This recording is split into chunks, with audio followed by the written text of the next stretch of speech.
Hello, everyone. Hello. Hello, Good evening, we can hear you. Good evening, everyone. good evening, B. Good evening, Bishay. How are you? Very well, sir.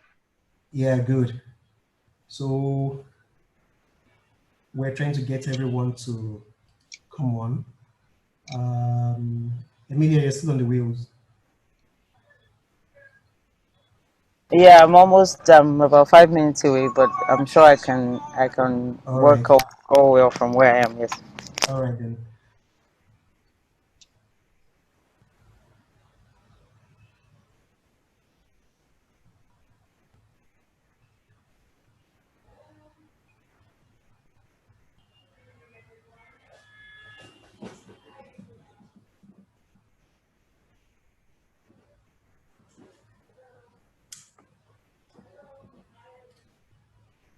Hello. Your mic is mute. It's Josephine.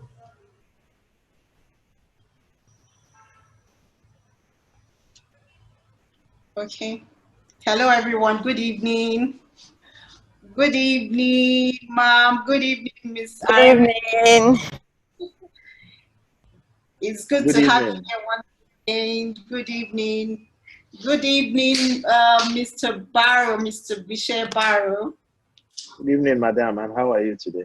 I'm fine, thank you. Good evening, sir. Thank you for all you do. Mhm. Mr. Thank God. B, hello. Yeah, hi. Okay, that's fine. Emilia, okay, she's off the camera. I am here. I'm here. Okay, okay. You're on the road. Oh, Yes, I am. okay. But I'm just driving into my location. So yes, yes. Okay, okay, that's fine. That's fine. So please, we're all welcome, Mr. B. Are we ready? We're born ready here. Okay.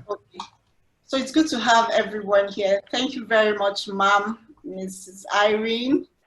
Thank you so much for for your good works. Thank you. Um, it's a pleasure to have you here once again. Um, Emilia, Emilia, are we waiting or we're starting?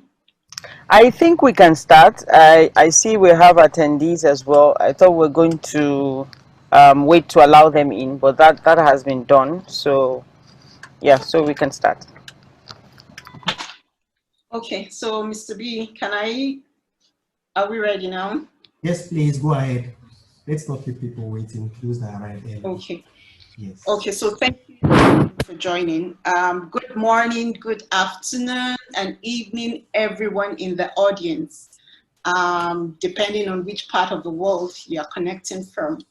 Amiable educators, school owners, school leaders, policymakers, NGOs, and my distinguished senior colleagues on the panel. It's a great privilege to be co-hosting this event today, and I appreciate everyone for lending their time and resources to this noble cause. Today it's World Humanitarian Day, 19th August 2020, and you will agree with me that the purpose of humanitarian assistance is to save lives and reduce the suffering of people affected by a crisis. It's our series, is our series 3 of Collaborating for Success. And today we'll be having conversations on achieving low cost with world-class quality education, affordable, accessible, and available for everyone, for every child. So we welcome you all once again. The pandemic, you will all agree with me, has further unmasked the massive inequality in our education system. And our thought leaders are already waiting to answer some of our questions on way forward. Should education be prioritized in humanitarian settings? Can we say that education is a tool to improve the Nigerian economic and social development? How have we in the pandemic taken advantage of the fourth industrial revolution to bridge the gap among the marginalized. So many individuals, public and private partnerships are already taking this cause forward and are already working hard at it to bridge this gap. But honestly, more has to be done. And this is the right time for us to actually have this discussion and chart a way forward on how more people can actually collaborate to take this cause forward for the interest of everyone. At this point in time, I will be handing over to Emilia, who will be moderating today's event. And we're happy to have you here, Emilia. So we can't wait. I have my pen, so everybody get ready your pen to actually take notes and learn from the insightful conversations here. Thank you, Emilia. Thank you very much, Josephine. Spoken like a teacher. You know, my mother is a teacher. So I was laughing because when you were speaking, you know, when you said take out your pen, that was reflex action. You know, that's why I said spoken like a teacher. Good evening, everybody. Thank you to Granny Mori for inviting me to be a part of this great conversation, achieving low-cost education, accessible, affordable, and available education for all. Where do we begin? I think that you've given an excellent overview of the subject of low-cost education, and I think we should go right into the conversation. It gives me great pleasure once again to do this. I'd like to say good evening to all the panelists who are here. I'll quickly introduce you, and then I would ask the very first question. In no particular order, I'd like to introduce and welcome Buki Shonibare, the Executive Director of Invictus Africa, where she coordinates a number of initiatives, such as Girl Child Africa, Adopt a Camp, and She TV. She's involved in human rights advocacy and has executed projects such as Learning Hub, School in a Bag, Tech for IDPs to ensure education continues for school-age children in conflict-centered communities. She holds a first-class degree in law, a certificate in social sector management, and a master's in managing peace and security in Africa. Good evening, Buki. You are most welcome. Those who may not know all the other things that Buki does will know that she's a relentless advocate. I remember in the wake of the Bring Back Our Girls campaign that she was relentless. Every single day she'll put up the daily count, and that really stayed with me. So I look forward to unraveling her passion, you know, and her love for those who truly need help and love at all times. Once again, Buki, thank you so much for coming. Next is Irene Bangwell. She's a co-founder of the NOSC, 100 Naira a day secondary school in Kuje. That's a public-private secondary school designed for children from low-income families, and it's the first pay what you can, pay as you go, crowd-funded, subsidized school where children from low-income families can access quality action learning education that equips them with the knowledge, the skills, and the resolve, most importantly, that they need to break the cycle of poverty. For 100 Naira a day, the children get uniforms, books, lunch, and the girls get sanitary pads monthly. Now, that sounds like a miracle or magic in mathematics, and I hope that Irene would tell us a bit more about that later. Irene, good evening. Thank you so much for being a part of this. Next, in no particular order, is Mr. Barrow, or Omagbise Barrow, popularly or casually called Bise. He's a prize-winning chartered accountant, a fellow of the Institute of Chartered Accountants of Nigeria, ICANN. He's worked previously at Stanbic IBTC Limited, and he's currently the CEO of Learning Impact NG. An ASTD-trained learning designer, a workplace coach, and a mobile learning designer. He's also a techpreneur and promoter of epapervendor.com, He's a member of the SEC, that's the Securities and Exchange Commission, the National Financial Literacy Technical Committee, and also a director of Thoughtful House, an autism center, and the Creative Learning International School. You're most welcome, Bisi. Good evening. Thank you for joining us. And last but certainly not the least, he's an educator, a nursery buff, a Google certified instructor, a mathematics enthusiast, and tell us about that because a lot of us didn't like maths in school. A learning interventionist, a husband, a father, and is a household brand known for his initiative Sabi Teachers NG, based in Lagos. He's also a board member of the Creative Vision Academy and a lead educator for Noble Gate School. He's also a global teacher and a change maker, and I think you can get that from his name, Teacher Nimi George Opoku.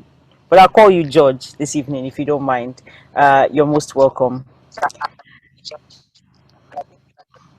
So thank you all for joining us. I am really delighted, and as I said in my social media post, yes,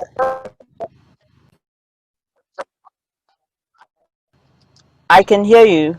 I thought someone was trying to get my attention. So as I said in my social media post earlier today, this for me is a learning class. You know, I feel like I'm in school and I would just like to ask a few questions and learn as much as possible from all of you. Okay, so I think we can take a poll.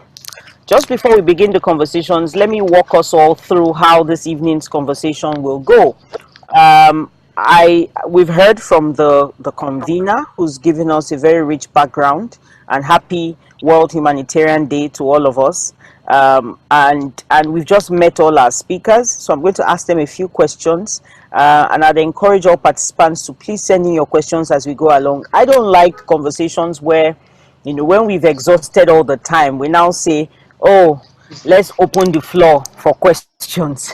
So I would take questions as we go. So please feel free to use the chat button for conversations, and feel free to use the question and answer button as well to send a question. And if you do me the honor of letting me know which of the panelists you would like to respond to your question, so that I can, you know, put it to him or her almost immediately. So we're ready to begin.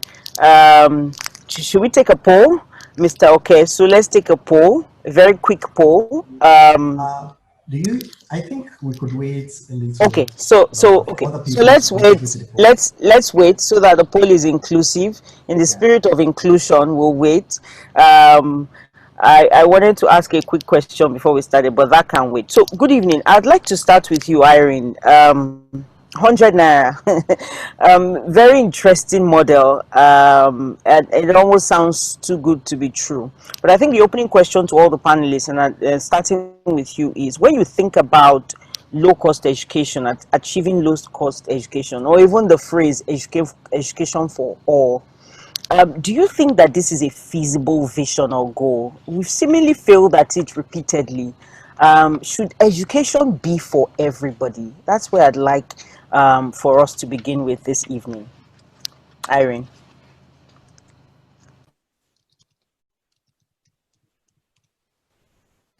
Your mic is mute, Irene.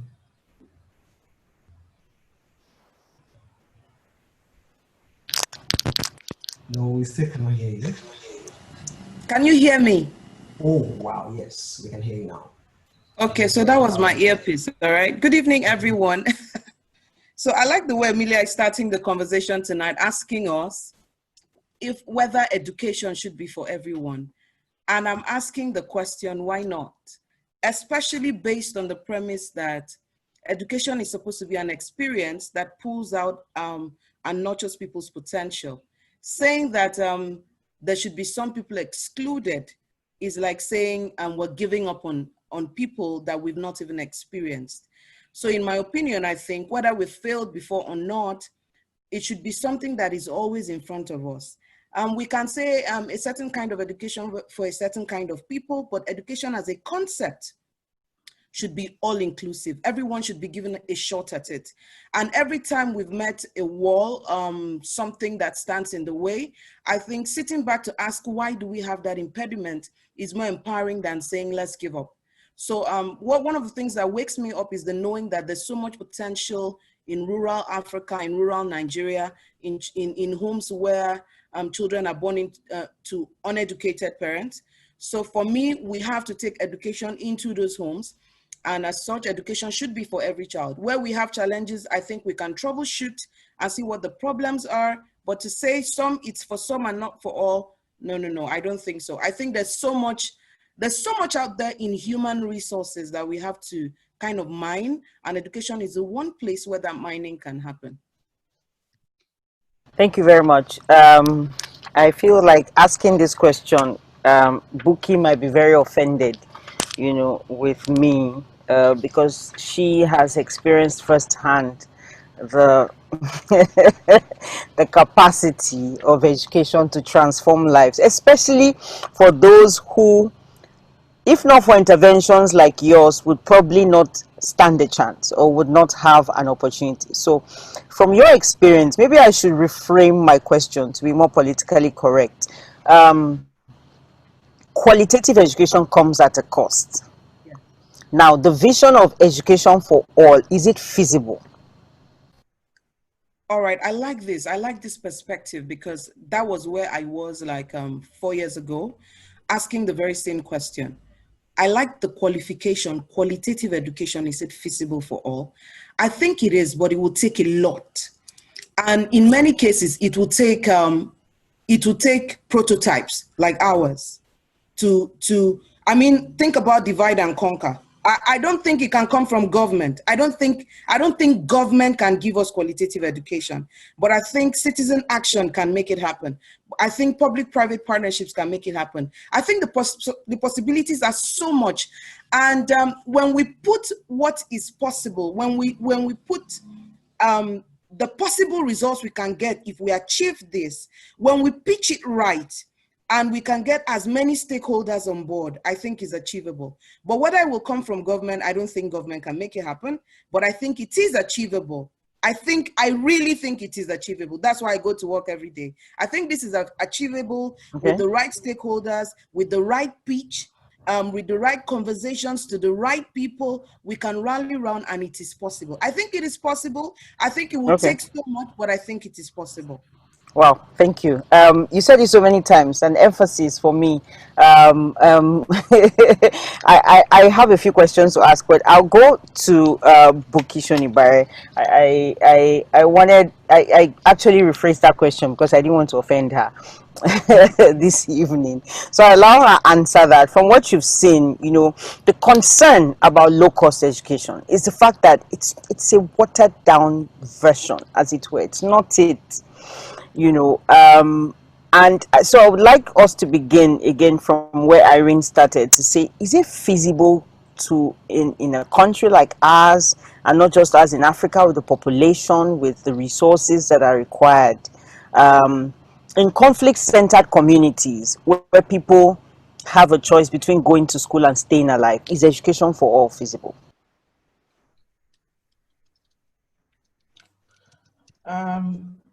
So if I get your question correctly, there are two limbs to that question. The question of first, is education for all feasible?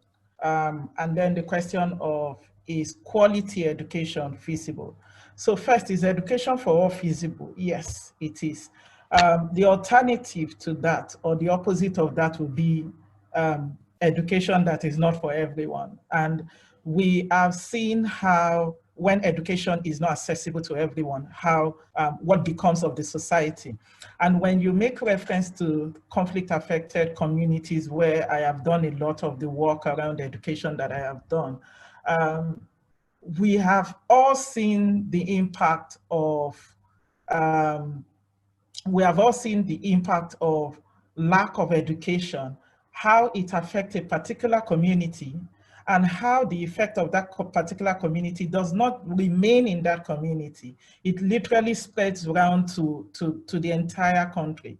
And beyond the country, it spreads to the region and even internationally. So if we use the Northeast as our point of call, we know that we cannot disassociate insurgency from lack of education. And we cannot disassociate insurgency from lack of quality education. So it's one thing to be educated. It's another thing to have the kind of quality education that makes it possible for you to compete in the labor market, that makes it possible for you to get, good jobs, and all of that. So I would wrap up my thoughts by saying that, is it feasible? Yes. And we must also situate this properly by looking at education as a human right, as a fundamental human right.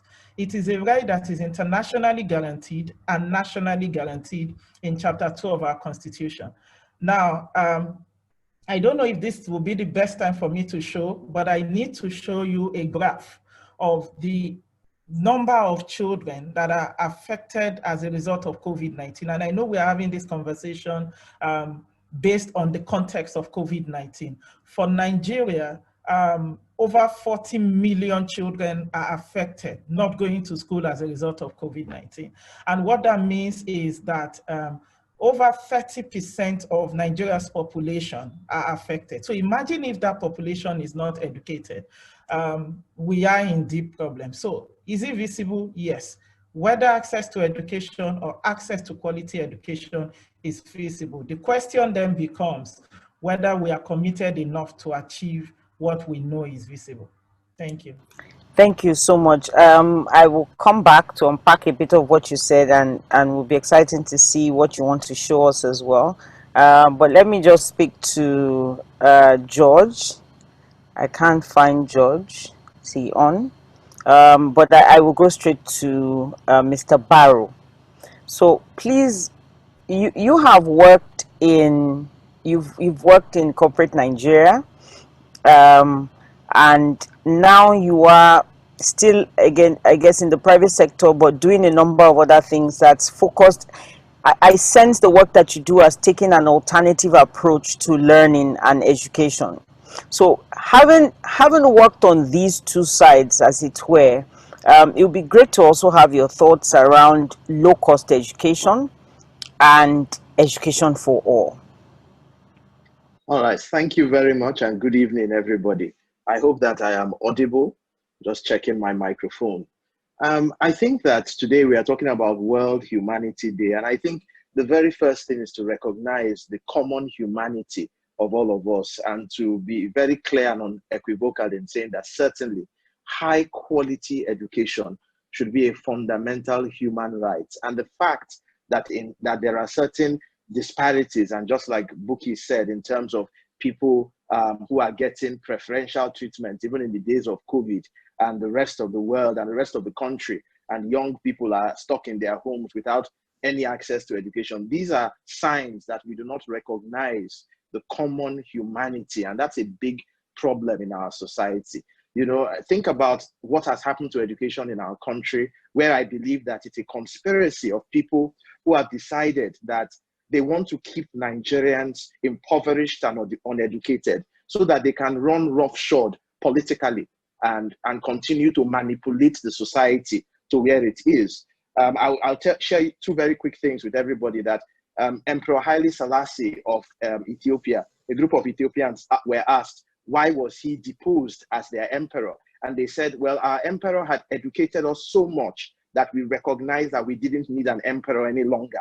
And I think that speaks volumes about the conspiracy that I believe that certain people in the elite political class have decided that we don't want education for all, that it's better to keep these people barefoot, hungry, and impoverished so that we can continue to do what we want. The second example, very quickly, is public schools in the United Kingdom, that all of us, people in Nigeria, are struggling to send their children to public schools in the UK. But where did it start? It started from the City Council of London sitting down together, the aristocrats and elite, saying that sometime in the 17th or 18th century, saying that, oh, their horses and their carriages were being destroyed by street urchins lurking around the streets, throwing stones and playing street games, and that the best way to deal with this problem was to put them in a school. And you can imagine that some of the people in the London City Council were up in arms against it, saying that why should these poor people go to school? What do they need school for? Do they know what the value of school is? But at the end of the day, we know what happened. Public education in the UK is available. Now Nigerian elites are sending their children to public schools in the UK. Where did it start from? From that concept of common humanity. So I think that without a doubt, world-class education should be feasible and should be a prerequisite for the movement, for the continuous progress of Nigeria. Without it, we are in deep trouble. Wow, thank you so much. Very, very succinct and unequivocal. I have to take that in a bit just to think about the long-term impact of education and its relationship between the development of societies, which is what you have been able to articulate in your opening statement. But before I come back to ask any follow-up questions, and I do have a few, let's speak to George. George, you are a teacher, and from the classroom, if you stood in front of your best students and you know, just taking a mind's journey, and you overhear this sort of conversations when you are staring right at the talents and the potentials and the future presidents and leaders in front of you, how would you react to this conversation around, or this question or concern around, whether quality education is achievable for all children?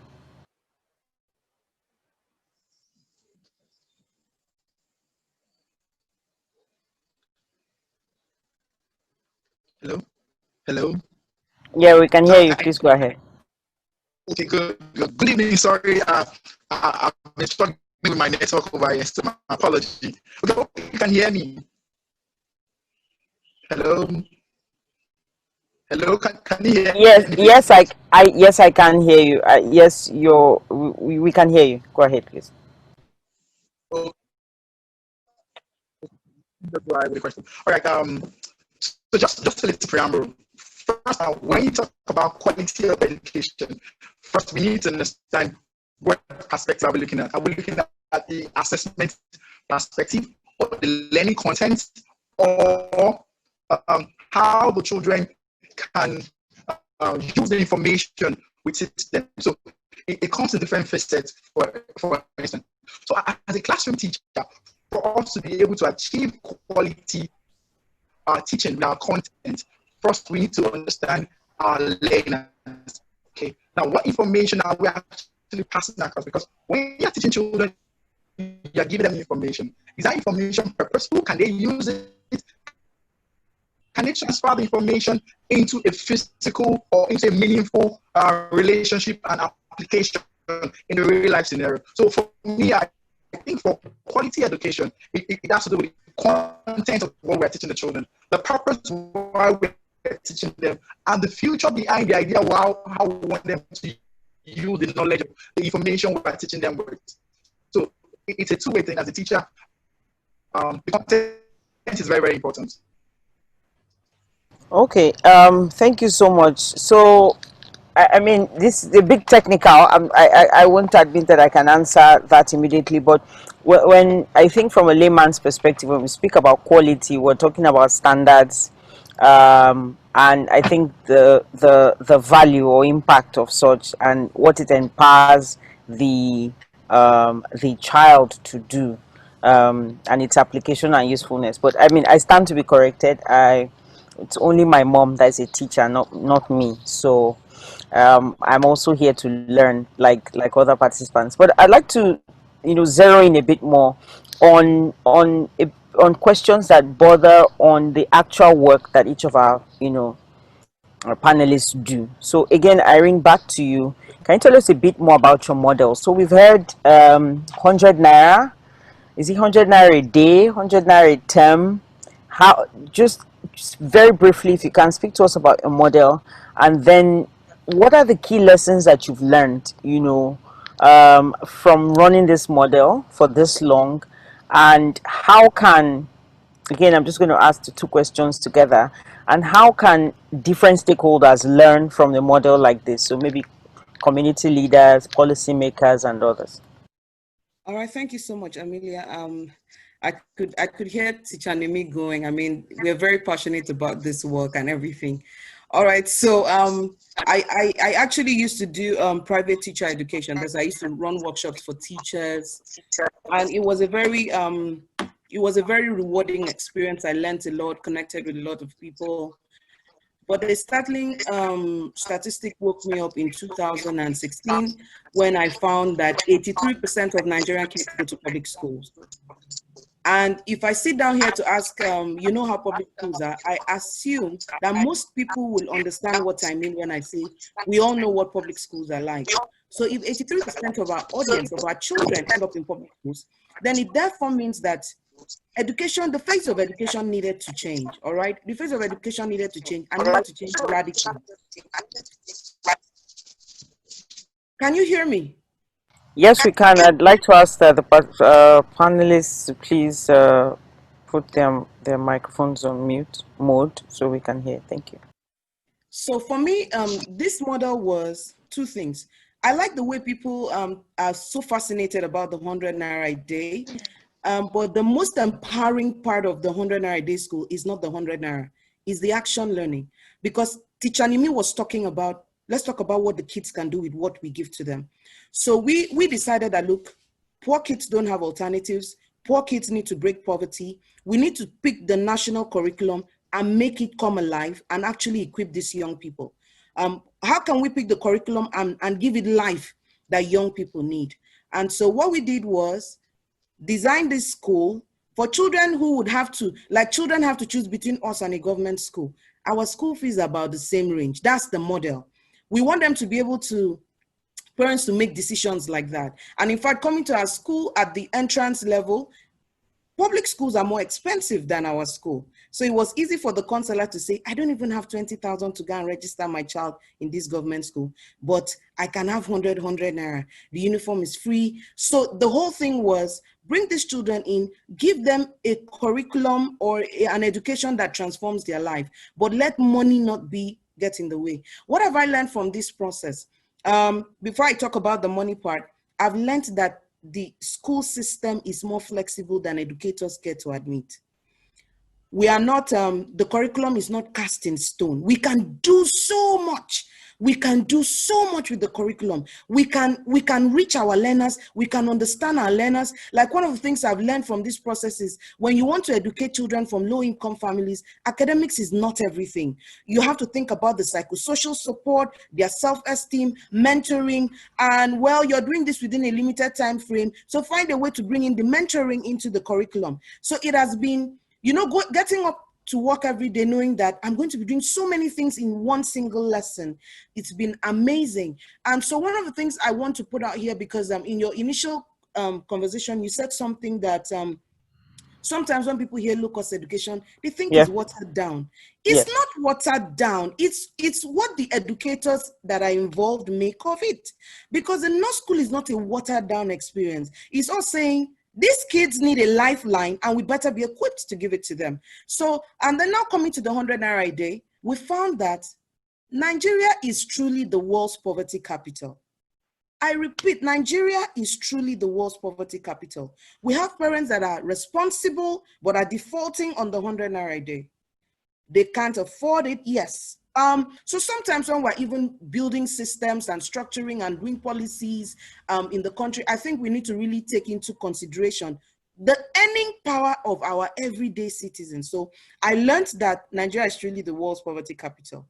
The second thing I learned is that Nigerians give, which is now helping. This is where I want to talk about what other stakeholders can do with this model.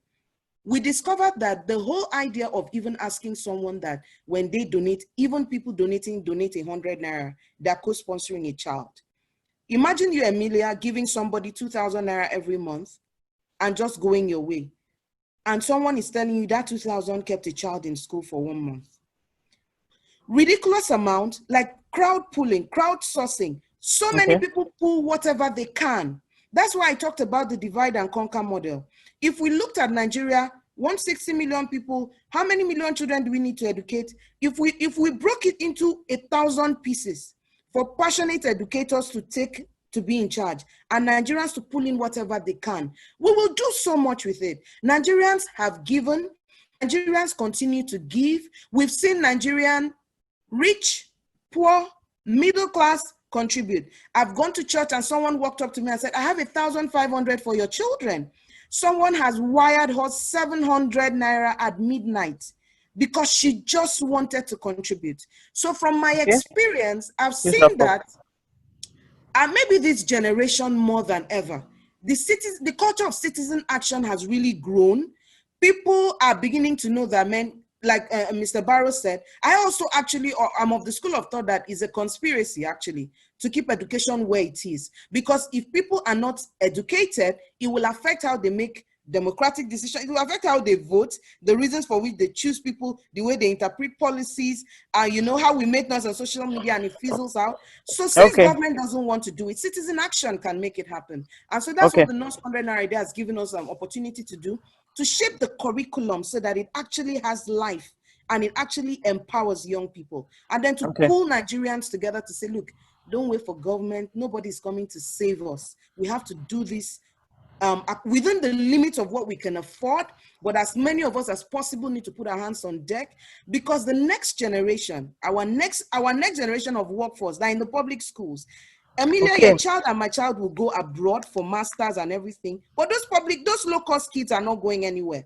So we're eventually going to employ them. So if we all look at it with that consciousness that we need to make quality education happen for them, it's going to be better for every single one of us.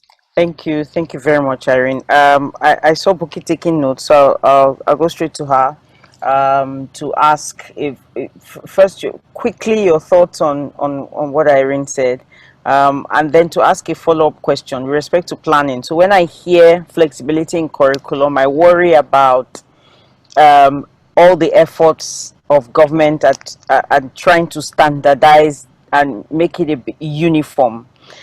You more than anyone else can talk about what education really means in terms of its relevance to children at that particular time. So it's not really about, maybe the curriculum says in primary 1, teach this. When you are on the field, I believe you, and when I say you, I mean the work that you do determines what is best, meeting that child at a particular level that, you know, he or she is, and saying this is what, or this is where we begin with. So my question to you is, what are your thoughts around what Irene said with respect to flexibility of curriculum? She mentioned a bit of psychosocial support, which I'm sure is a core part of what your school and your interventions have done. That's one. And then the second would be, what's the relationship between planning, you know, education, planning, and human development? Thank you so much. So first, let me really commend Irene Bangwell. When I think I saw your husband, and he was the one that told me about the 100 naira a day education, and I really was just blown. And it got me thinking because of the people that I work with and how even though 100 naira seems small, I mean, we can spend 100 naira like this, but to some people it means life. So my thoughts, so well done, Irene, to you, to your team, and to everyone working on that. That's such an amazing model. And I look forward to you tightening that model such that it can be replicated. You know, it can be a model that, you know, organizations can adopt, you know, and use it for school children that are unable to go to school. So in terms of flexibility of curriculum, I really was hoping that you would ask me the same question that you asked Irene. So I'm going to answer the same question that you asked Irene, because in that will answer the question of flexibility. Flexibility, that's fine. And this is me looking at first the work that I've been doing in the Northeast and the lesson that I have learned. So our work mainly has been, and saying this is not to blow my trumpet or to blow the trumpet of my team, but to really tie it to this critical question that you have asked. So we do 3 main education projects: School in a Bag, Tech for IDPs, and Learning Hub. So with School in a Bag, we give school bags, we load it with school age appropriate materials, and we distribute it. Now, think of all of these within the context of conflict. 1, Tech for IDPs was just a Google funded project and they wanted to fund technology. So we set up classrooms we set up tech labs in schools. So we went to Dapchi, we went to Chibok, we went to a lot of those communities and set it up. And then for Learning Hub, we realized that children in IDP camps are unable to continue education. And that's because schools have been shut down and so many other factors. So we thought it necessary to set up learning hubs within the IDP camps and in affected communities. Now, why I lead that background is to bring out some lessons that we have learned and tie it to what Irene has said. First is the fact that contexts always differ. The context of education in a conflict-affected community is different from the context of education in Abuja, Lagos, or anywhere that is not affected by conflict. In 2018, we went to Benue and we did a mission to Makurdi. That was when the flood happened. And we realized that a lot of children were unable to go to school. The money, we made a mistake of sharing money, and the money that we shared for children to go to school were spent on people buying food, even though we shared food. And that is to explain the linkage between livelihood and education. And I'll come to that quickly. So first is the fact that context will always differ. Now, the fact that context differ ties to what Irene has said regarding flexibility of curriculum. We cannot continue to use the same curriculum for every child in Nigeria. I don't think that is sustainable.